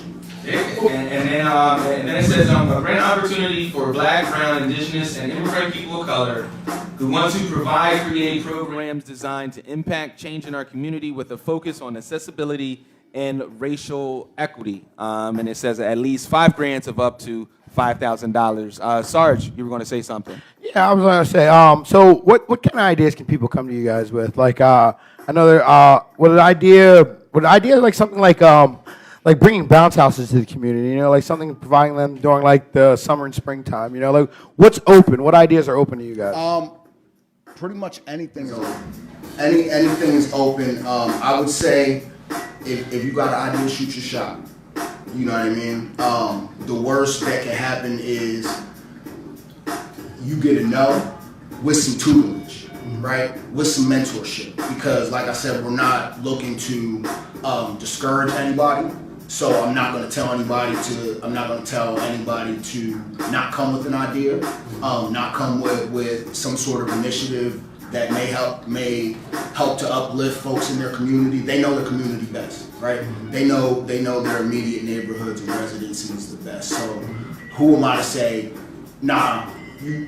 what is a bounce house going to do in Columbia? You know what I mean? Like, I don't live in Columbia, so I don't know what bringing bounce houses every weekend into the park is going to do to uplift that community. You know what I mean? Like, and so a lot of trust, no different than any other lending situation, comes from that body into that person. You know what I mean? In order to fulfill that vision. So the questions on the application are not benign by any means. They're really to get to the meat and potatoes of what your initiative is going to accomplish. That's all we really need to know. You know what I mean? Unfortunately, in this particular situation, because the Equity Council itself is not a standalone body, we're in a partnership with the Community Foundation. Folks would need to partner up with a fiscal sponsor, which would be another nonprofit that could basically handle the check for it, right? Because a nonprofit can't just give money to an individual in that type of denomination, that large of an amount. You know what I mean? Just giving the check over. So there would have to be some sort of a fiscal sponsor that would basically receive that money and then disperse it to the individual. All right, and folks, we have here the application timeline. So applications are open right now. Applications have the option of either submitting, applicants have the option of either submitting a written online application or scheduling an interview with the Equity Council to answer the application questions. February 24th, that's when final applications are due. So you have a month from today, folks. You have a month from today. Final applications are due at 11:59. March 29th, award notifications. You'll get your yay or nay by 5 p.m. and then starts the grant timeline and reporting. Funding period, March 29th to September 29th, and then grant overview, April 9th and June 11th, and completion report is due by August 31st, 2022 by 11:59 p.m. Folks, this is the time to get your idea funded. How many times can you turn on your morning program and find out that 5 racks could be awaiting you for your big idea? Racks on somebody you know. Right. I know there's a lot of folks that watch URL and are bilingual, trilingual, multilingual. Let your folks know we have language access services. We need to use those things. Yeah. Especially to Lancaster being this welcoming city or designated welcoming city. We have a large immigrant and migrant population. We're not trying to shy anybody away, so we need everybody. We've got the resources available to be able to take on all types of applicants. So, And we have a shout out from Norma. Norma says, Norma Vasquez. She says, we want to hear all ideas. Also, hey, Larat. Hey. I also want to let people know that we are in the midst of greatness here with Brother Hudson. Want to congratulate him on the certification. The diversity, equity, and inclusion in the workplace from the University of South Florida. Yes, congratulate you on that. So, folks, just to let you know, when the brother's up here talking his talk, he's talking from a place of experience and education. Professionalism. Right, and professionalism. Trifecta. Yeah, most certainly. Like we often forget that when we are in these social places with each other, that we are in these social places because we're all professionals as well. Right. We make sure that we practice the spirit of Ujamaa, but we're all professionals, and at the end of the day, we all need a check. And at the end of the day, we all need to be referring each other to our professional fields of employment so that we can continue to get these checks and continue to create things like TCP. Absolutely. Let's go. Folks, want to let you know that you are listening and watching TCP in the morning. We are speaking with Mr. LaRock Hudson about the equity fund that is happening right now in Lancaster. Want to get Lady L in on this as well, because I know that she is just chomping at the bit for some questions. Yes. I'm pretty sure it has to do with black people. I mean, or lack thereof. But what are you guys looking for in particular? Is everybody looking for something different? Like, so I saw your committee is about 4 or 5 of you guys. So when an application comes to you, I mean, you're all individuals. You're probably all intrigued by different messages. Mm-hmm. So what is it that you're looking for when the application comes across your desk for the equity grant? Or what are you looking for? And then how does what you're looking for varies between the group?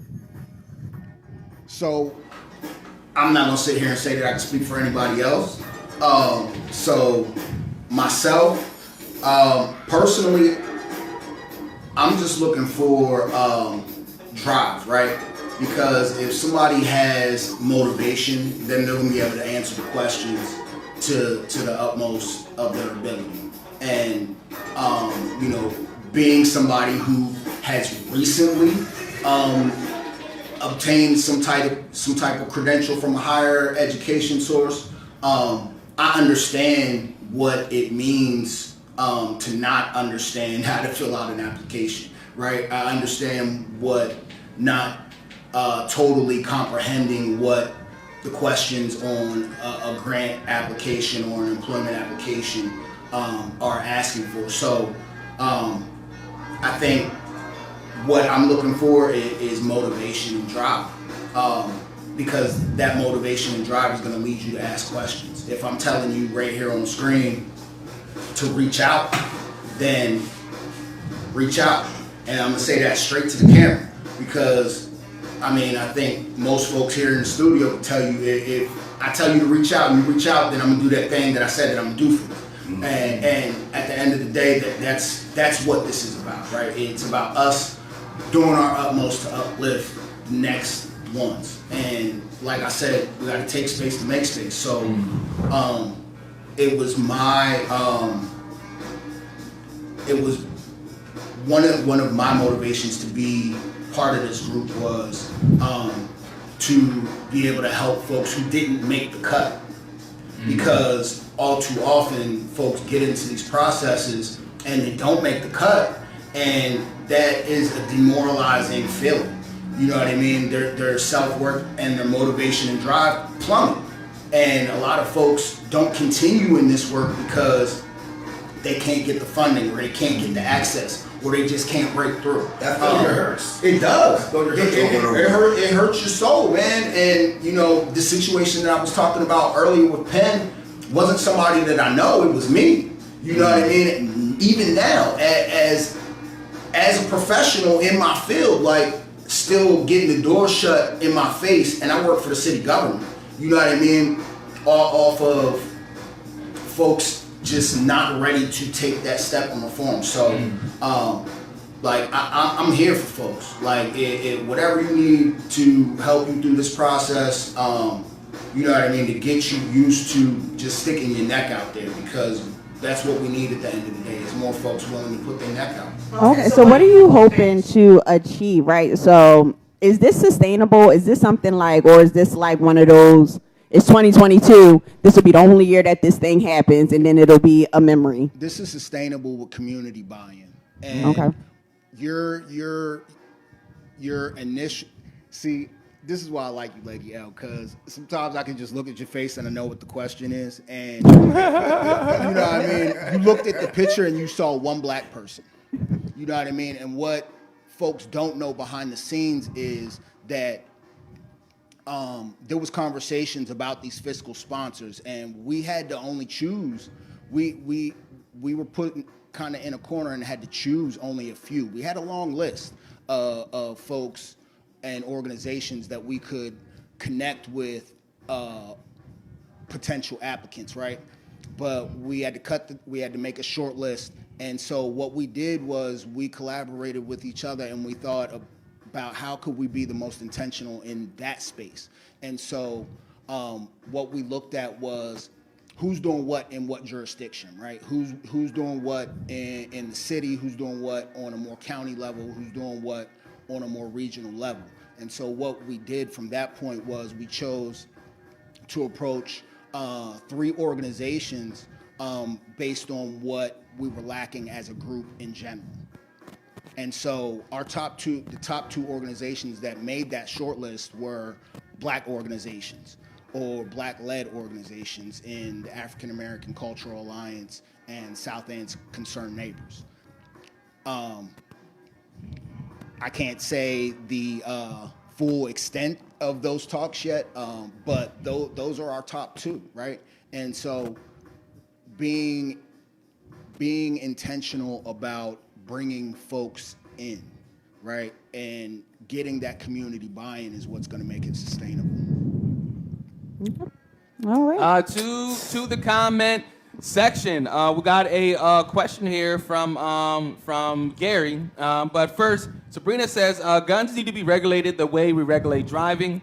Licenses that get renewed along with registrations that get renewed periodically. Indeed. And then Gary says, Mr. LaRock Hudson, what do you think should happen to local organizations who are not doing what they say they are doing in the community? Do you think organizations should be more transparent? because so many organizations receive money from donors, and that's taking money out of the hands of organizations that are doing great things in the city. What do you think we should do? I mean, I don't think it's no secret as to what we should do. I've been doing the same thing here for a minute, and you know, folks think because I'm in certain positions now that I stopped doing it, but it's calling folks out and holding them accountable. Nobody's ever going to know what happens in the dark until it comes to the light. And so if we're letting them do them dirty deeds in the dark and not speaking that truth to power, then we just allowing them to do it. You know what I mean? Like in this particular situation, with the equity fund, like Gary, you the guy I need to talk to. You know what I mean? You're the funding guy, right? So when we talk about making programs and initiatives like this sustainable, then we have to be able to build a network to be able to break away from those white-led organizations that have been harmful or that have been the catalyst for exactly what the question was. You know what I mean? But you know, if we're not willing to put our petty differences aside and work for that common goal, then guess what? I'm gonna go get that $100,000 pot and bring it back home. You know what I mean? Like, I can't wait for you. I know that one thing as for being a business owner, a black business owner in Lancaster, is that prior to jumping in the Lancaster entrepreneurial pool, I was like, I'm not going to depend on local dollars because being born here, being raised here, like I saw countless black and brown businesses come and go, simply because of funding, not a lot of support, or a combination of the two. So like our thing was, okay, well, let's not depend on these Lancaster dollars, because if we do, we know that we're going to, you know, be another piece of origami. Yeah, exactly. And even it's even exacerbated when you then get into the nonprofit realm as well. Like it's so the nonprofit realm in Lancaster and Lancaster County, it's so convoluted. It's so convoluted. One thing that I do want to say and point out is the application process. I really appreciate that y'all took time to look at the application process, because application processes take so many people out of the running. Like even when it comes to, you know, simple job application, like if you have to put in a resume and then put in your work history, it's like, well, then what was the point? And then they're going to do a background check. Right. Then they're going to do a background. On top of having to put all that stuff on the application. Right. And then I got to submit a resume. And then it's like, you know, that process takes people out. I think about myself. You know, there are some funding opportunities that I didn't pursue, because when I went to go fill out the application, it was like page 1 of 8. And I'm like, what do you have to ask me for 8 pages? Right. Like, I'm not doing this. I'm not doing it. And so I really appreciate that, like, y'all are taking out those obstacles, you know, that would deter people, those deterrents. Was that on purpose? Most certainly. We don't want to deter anybody from the process. Like I said, community buy-in is going to make this thing sustainable, right? So we will get. The hope is that folks that know us individually see the initiative and the drive that we have for the community, right? And will buy into what this could mean. And like I keep saying, without that community buy-in, this thing won't have sustainability. But this isn't any different than any other situation in the community that we would be trying to build, whether it's a partnership or from the ground up, right? If it's for the community, and there's no buy-in, then it's just gonna fizzle and be another piece of origami, right? Right. It's just gonna fold up and lock doors and close shop. Something that we say that we did, we liked it, it was great, and it should have lasted, but didn't. Let's not let that be the story of this equity fund. LaRock, we appreciate you Appreciate y'all. coming in. Is there any last words you would like to tell our audience before we begin to sign off? Yeah, certainly. So we've had one info session for the equity fund. We'll have another one January 31st at 6 p.m. Everybody that can join us, please do. You can find us lankequityfund.org. You can also find us on Lancaster Community Foundation website, Facebook, LaRock Hudson, or any of the other council members. You can find us on social media. What else do I got? The Health Equity Music Fest this Friday. I was at the last one. I got my booster. My arm hurt like hell the next day, but it was a good time for a good cause. So anybody that can make it, please get out there and support Patients Are Waiting and the great work that they're doing. Other than that, man, I appreciate y'all every day, every time that I come across you, and every time you're in my thoughts. Sarge, I appreciate that Fu Manchu, bro. These are the chops, my chops. I feel like that you rocking that thing like no tomorrow. I feel like they're me. You know what I'm saying? Look. They say if you always ready, you ain't got to get ready. So I love the fact that Always you keep ready. it on point. Always ready. A couple comments from the audience. Candace says, congratulations, LaRock. Thank you. Kat, hey, good morning, Kat. She says, this city didn't see this coming. Talking about you and your award and so much. Helena says, good job, LaRock. Good job. Thank you. More power to you. And then Helena says, hey, Lady L, good to see you. And then Corinne says, good brother. Love how y'all are opening doors for our community. Absolutely. The fact that you all are working alongside Lancaster County Community Foundation for this, the fact that this seems like it's the first of its kind, really shows the due diligence and the work that you're doing here, and you're appreciated. Appreciate very you. much so. And to those five future participants, to those 5 future people that will get the award, I'll do it for you. You're welcome. Might as well go on and say this now. Thank you. Hey, I don't want to hold anything up. Go ahead. Because we're looking to make this thing sustainable, we will be bringing more people into the fold. Right. The council itself will be growing, so folks look out for opportunities. Awesome. To become part of this body that can continue to uplift folks and put money into places where it needs to be. And there's a donation option as well, so that people can put funds into this, so that we can keep this thing going. Keep this thing going, folks. So we are going to put a pin in it right there. Norma says, haha, thanks TCP, thanks LaRock. This is just the beginning. Absolutely. Anything you all need from us, you got it. Lady L, take us out.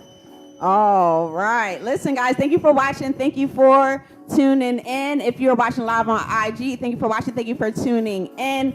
Listen, guys, don't forget that this Friday, we are heading into week 4 of the Health Equity Now Music Festival. We will be out there supporting our awesome-tastic Black lady doctors. Yes, the fine women from Patients Are Waiting. We're heading into another week of vaccinations and flu shots and music. So come on down to Crispus Attucks between 6 and 9 this Friday to get your vaccination, your booster, your flu shot, or just come for the vibe. Also, don't forget, we are entering into the 12 weeks Pipeline to Dreams. Yes, this is a Patients Are Waiting original where they help high school juniors and seniors get ready for the medical fields. They expose a diverse group of high school students to concepts of health equity, research, and various health allied fields. That's optometry, we're talking neurology, gynecology, ophthalmology, marine biology, all of those good ologies. So go on ahead and register your young person today. We will be dropping the link down in the comments for you. Listen, guys, thank you for watching. Thank you for tuning in. I love starting my melanated mornings with you all. And in the words of our ancestor, Marcus Garvey, a people without the knowledge of their past history, origin, and culture is like a tree without roots. Over to the desk. Hey. Listen once again. Baby dolls, baby boys, princes and princesses, queens, kings, and everything in between. I'm going to say you, I'm going to say him, he, her, she, they, we, baby. We've enjoyed your time. We enjoyed you coming to rock with us this beautiful Monday morning. Now I'm going to leave y'all with this. Helping others is the secret sauce to a happy life. Never get tired of doing little things for others. Sometimes those little things occupy the biggest parts of their hearts. Y'all have a great day, y'all. Have a great day, y'all. I don't have any special quotes besides this quote from Rosa Parks, who once said, "No." Oh. See y'all later. Peace. This is Assad.